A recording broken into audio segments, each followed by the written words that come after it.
Make the magic happen for me, Joe. I want to, when I post on LinkedIn, I want like copious follows and likes and comments, and I'm dying to hear about this. You have said that the real reason a lot of us don't post on LinkedIn isn't time or skill, it's confidence, right? What's driving that hesitation? How can communicators start to overcome the fear of putting themselves, out there without being criticized in a cancel culture?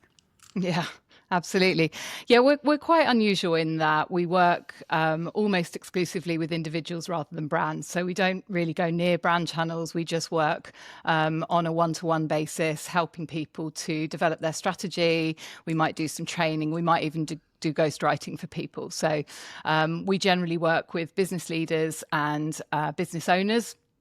And when they come to us for help, they often say that they don't have time for LinkedIn or they're not quite sure what to write. But actually, when you unpack it, it very often comes down to a lack of confidence. And we find that that's particularly acute with PR people. We're certainly we can write, we can do it really quickly. So those sort of stumbling blocks that might exist for some business leaders shouldn't exist for PR people. And yet we do all of those things sort of under the cover of a byline for somebody else.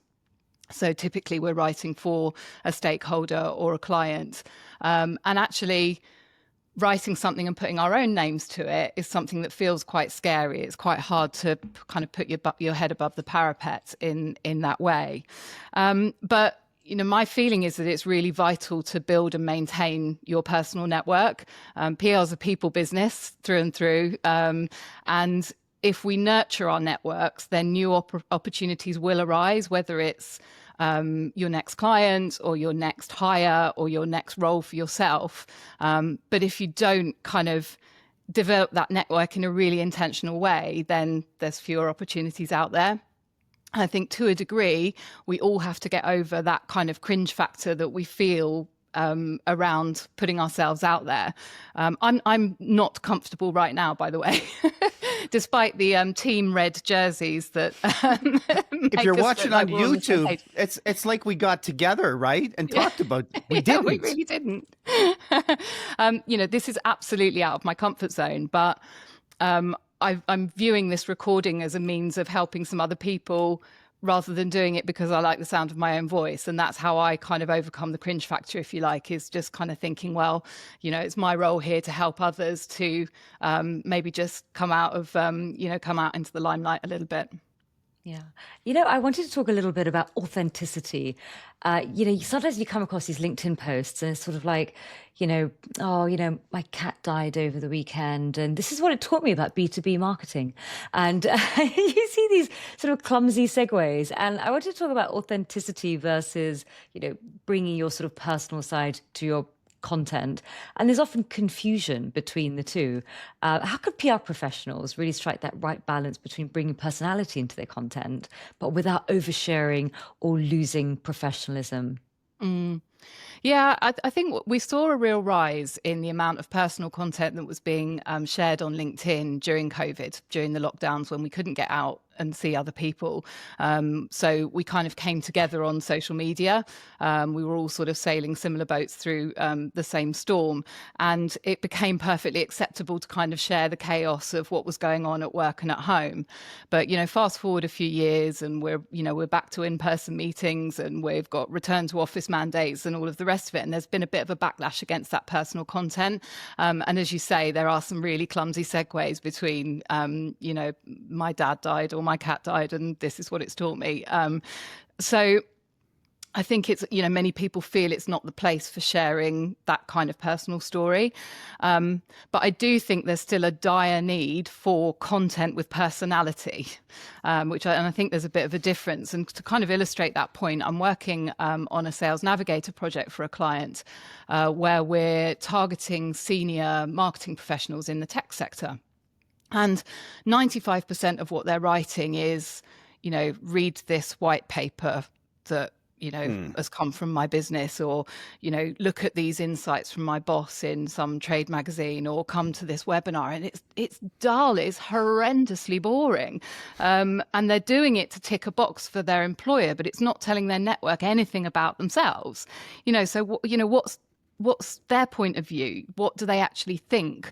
What's going to make the people in their network want to work for them? Because it sure as hell isn't that. So I think that there is real scope for content that is about your thoughts individually, not those of the brand. And we can definitely add personality without getting too personal. I'm a big believer that women are judged way differently than men, and more harshly. A woman is too harsh, or she's too soft, right? And there's no Goldilocks there, and men get the benefit of the doubt. And that's not just men judging women, that's women judging women. To succeed here, you have to put yourself out there. In this case, we're talking about LinkedIn, but just in general, you got to put yourself out there. You do need to be a bit of self-promotional. I use POP all the time in my mind, proof of performance. It's okay to do it. You got to make sure others know that you did it. So particularly for women, how do you put yourself out there so that you're noticed and not be seen as showing off? How do you wear red in a public society so that you stand out, but not everybody comments that you're wearing red? Yeah. I've seen a couple of reports lately that I found really interesting. There was some socially mobile and CIPR research here in the UK that revealed that while two-thirds of women below director two-thirds of PR professionals below director level are women, only 46% of senior roles are held by women. So there's this sort of quiet exodus in midlife. I think it's absolutely tragic that, women that are at the top of their professional game just kind of vanish. In a sense, I'm one of them. I left the PR industry world, in my 40s and my early 40s once I'd had 2 kids, because it was just too difficult. And I think, many senior women are feeling quite vulnerable for various reasons in midlife. Lots of us are sandwiched between kids that still need us and parents that maybe need us a bit more. There's perimenopause, there's a sense of feeling somewhat invisible anyway, I think, with all of these competing demands on your own time and maybe not having enough time to yourself. Or maybe I saw you covered, Fazana, on the Week Unspun, that the comment about being somebody doing some CIPR research being called grandma in a meeting. Yeah. Jenny Manchester. Yeah, that's it. Jenny Manchester. Yeah. I used to get called mum in my mid-30s in an agency. So, and I think it was a term of endearment. I like to think so, but I'm not sure I'd like to be called grandma. That's for sure. Nobody's calling me daddy at work, I can tell you that. No, exactly. So, I think it is hard for women. And I think actually making a decision to be visible is harder for women anyway, at any age. Because of that fear of judgment. And we talked about this last week. I'm reminded of that America Ferrera, that iconic speech in the Barbie movie about how women can't win. And in this case, to paraphrase, we've got to be visible or we'll be overlooked, but we mustn't brag, but we mustn't be performative, but we mustn't be too much. There's this kind of sense that we can't quite win, and that further erodes confidence. But I think that women have so much to give in terms of, particularly in later life, in terms of knowledge and experience and empathy and understanding and advice. And in a world where I feel like kindness is in short supply, really, in many respects, we need good people to be visible. And we need good people to stand up and be an example for a younger generation of, future PR leaders, if you like, that are coming through, because we can't be what we can't see. That's such a good point. Jo, a lot of people have sort of dived into LinkedIn 2 reasons. One is you've had an exodus from X. And then all of a sudden, well, where do we go? And they've sort of moved into LinkedIn. And then the second, those people who are nervous to write or don't have the time or don't have the headspace, now they've got sort of ChatGPT and the other LLMs, and they're producing all this content on LinkedIn.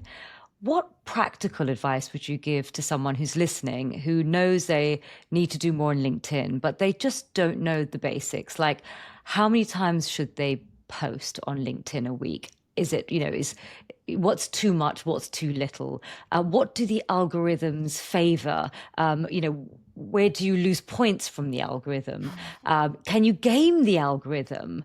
And is it sort of you have to put video more than sort of copy? Should it be a long post, a short post? Should you have texture, so the odd long post and then sometimes shorts, and mix it all up? I mean, what advice would you give to somebody who's just doesn't know where to start and they just want some tips from an expert like you who's honed your expertise over many years? Yeah. Okay.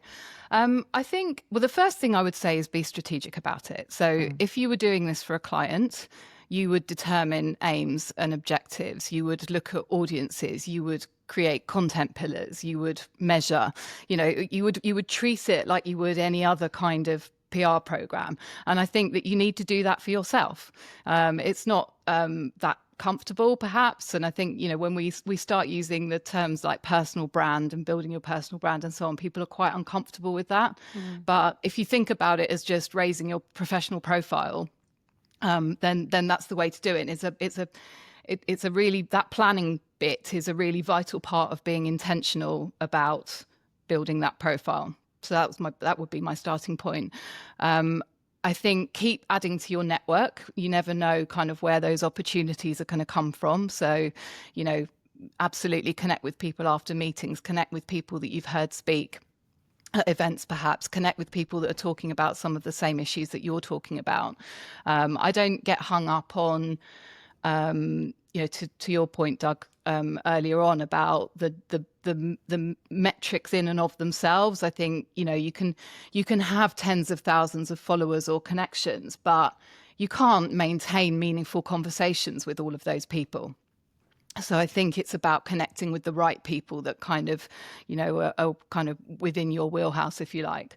So I would say absolutely keep building that network. And then I would be thinking about how to develop that network by commenting a lot on other people's stuff. So I think I'm very wary of people that say you must post every day. I think very few of us have enough to say every single day of the week that's interesting or relevant. So I kind of aim for once a week, but I kind of, there's a ratio of sort of one post to about 10 comments. As I think the comments are really, really important, because that's where the conversation happens, and that's where the relationships really, we can really develop the relationships. I think the other thing is that sends a signal to, and by the way, you should be, obviously, you've done your plan, so you should be thinking about commenting on, the topics that are, within your plan, so that you've decided that you want to be known for. Those comments will start to show up in other people's feeds, in your connections feeds, and also it will help to tell the algorithm what you're interested in. So anything that if you're spending time looking at posts, if you're scrolling through carousels, if you're reacting and commenting, that they're all signals to the algorithm that you're interested in that subject matter. So the more you do that, the more that helps the feed become very relevant to you.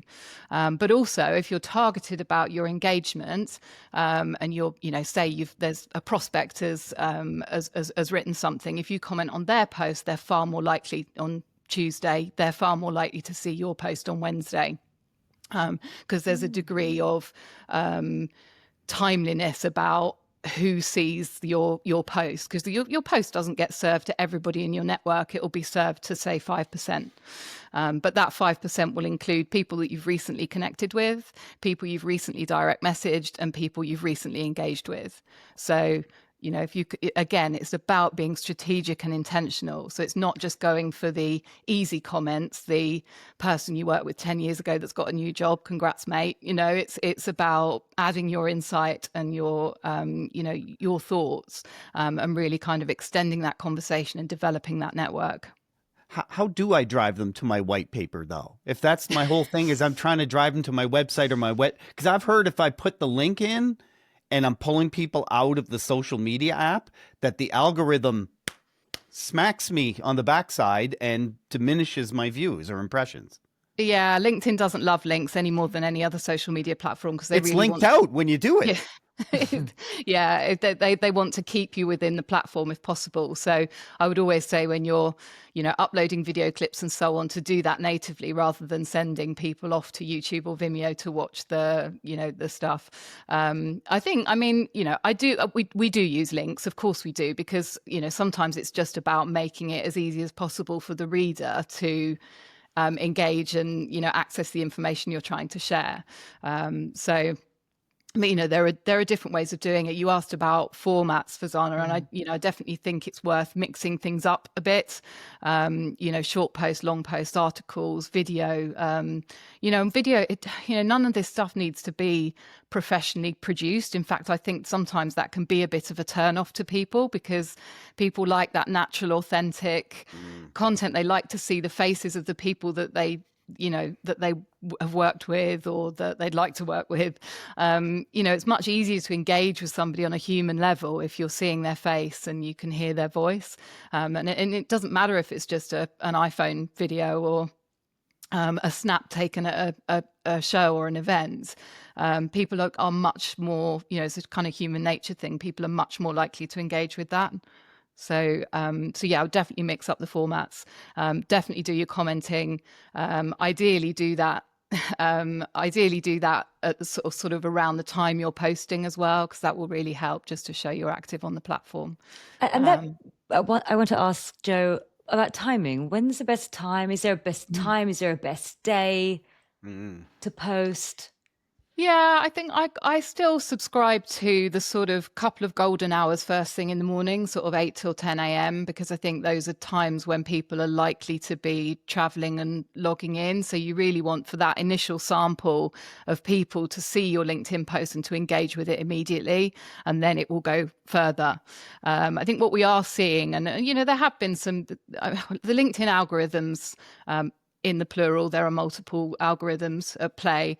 They have changed over the last few months, and that's caused a degree of consternation amongst LinkedIn users that are quite active on the platform, because suddenly posts that were getting thousands and thousands of views and impressions, it's kind of gone down into the hundreds. I think what's interesting about that is actually engagement rates have remained relatively level, which you could argue means that LinkedIn is just better at showing your content to the people that are most likely to engage. But again, it comes down to it's what you do in terms of engagement that will help your stuff to go further. So the app is doing that because if I'm constantly seeing stuff in my feed that I'm not interested in, I'm more likely to leave the app. That's why the app itself is trying to refine the algorithm so that it's more target. Yeah. Yeah, Sense. exactly that. And if you allow yourself to be drawn into, there is polarization of content on LinkedIn, just like there is on any other platform at the moment. And I think if you allow yourself to be drawn into reading stuff that you don't actually really want to read, but you're kind of drawn to it, you'll see more of it because you've spent time reading that thing. So you kind of have to, you sort of get back the content you deserve in a sense. So you kind of got to be thinking about how you engage and how you interact with it so that you're showing it the right signals. I'd make the argument if all I see is red in my feed, I ought to get some blue. Otherwise, all I'm ever going to see is red, right? I'm going to go deeper into red. Joe, really appreciate your time today. Thank This you. was fantastic. Yeah.